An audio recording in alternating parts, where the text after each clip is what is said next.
সরকারি চাকরিতে কোটা সংস্কারের দাবিতে আন্দোলন, এরপর দেশব্যাপী সহিংসতায় শেষ হয় জুলাই মাস। কিন্তু এর মধ্যে অর্থনীতির উপর দিয়ে বুলডোজার চালানোয় ক্ষতি হয়েছে হাজার হাজার কোটি টাকা। তবে চাকা ঘুরছে কলকারখানায়, কাজে ফিরেছেন কর্মীরা।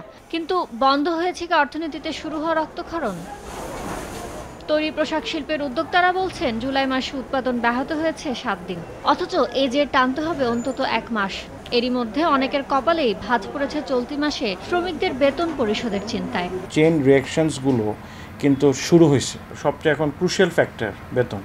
উদ্যমী উদ্যোগে অর্থনীতির ক্ষত সারাতে বদ্ধপরিপক্ক উদ্যোক্তারা। তবে এর জন্য বিদ্যমান গ্যাস বিদ্যুতের সংকট দূর করে পুরোদমে কারখানার চাকা ঘোরাতে জ্বালানি মন্ত্রণালয়ের সহায়তা চান তারা। এই 7 দিনের ধাক্কাটা প্রায় মাসখানেকের মতন হবে বা তারও বেশি হবে, ভোগ করতে হবে। কারণ এই 7-8 দিন তো আমি প্রোডাকশন করতে পারি নাই। তা আমাদের বিদ্যুৎ এবং গ্যাসের সমস্যাটা যদি অতিসত্বর সমাধান হয়, কিছু ভালোর জন্য প্রত্যাশা করতে পারি। এখন চ্যালেঞ্জ হলো ওইটাই, যে পণ্যগুলো অলরেডি ওয়েটিং অ্যাট পোর্ট, সেগুলো কত তাড়াতাড়ি এক্সপোর্ট ডেস্টিনেশনে যাবে।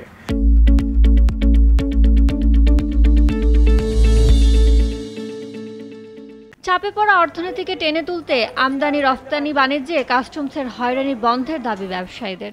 এই পরিস্থিতিতে আসলে সবাইকে যদি একটু প্রোঅ্যাক্টিভ কাজ না করে, ভূমিকা না নেয়, তাহলে আমাদের জন্য ক্ষতির কারণ হয়ে দাঁড়াবে। অনেক দিন যাবৎ এই মাল আমরা রিলিজ করতে পারি নাই, কারণ যদি খোঁজেন গিয়ে দেখবেন যে কাস্টমসের নানা রকমের জটিলতা বা হয়রানির কারণেই মালটা রিলিজ হয় নাই। পরিস্থিতি বুঝে ব্যবসা সহায়ক পরিবেশ তৈরিতে সরকারকে বিশেষ নজর দেওয়ার তাগিদ অর্থনীতিবিদদের। অনেকেই আসলে এক্সপোর্ট অর্ডার পাঠাতে পারেনি, কস্ট কিন্তু বেড়ে গেছে।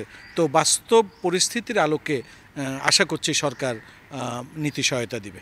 এবারের সহিংস আন্দোলনে একক খাত হিসেবে তৈরি পোশাক শিল্পের প্রতিদিন ক্ষতি হয়েছে প্রায় 12,000 কোটি টাকা। আর বাংলাদেশে বিদেশি বিনিয়োগের সংগঠন ফিকির হিসাব বাণিজ্য ক্ষতির আকার ছাড়িয়েছে 10 বিলিয়ন বা 1,000 কোটি ডলার। ইয়ানুর শিফাত, সময় সংবাদ, ঢাকা।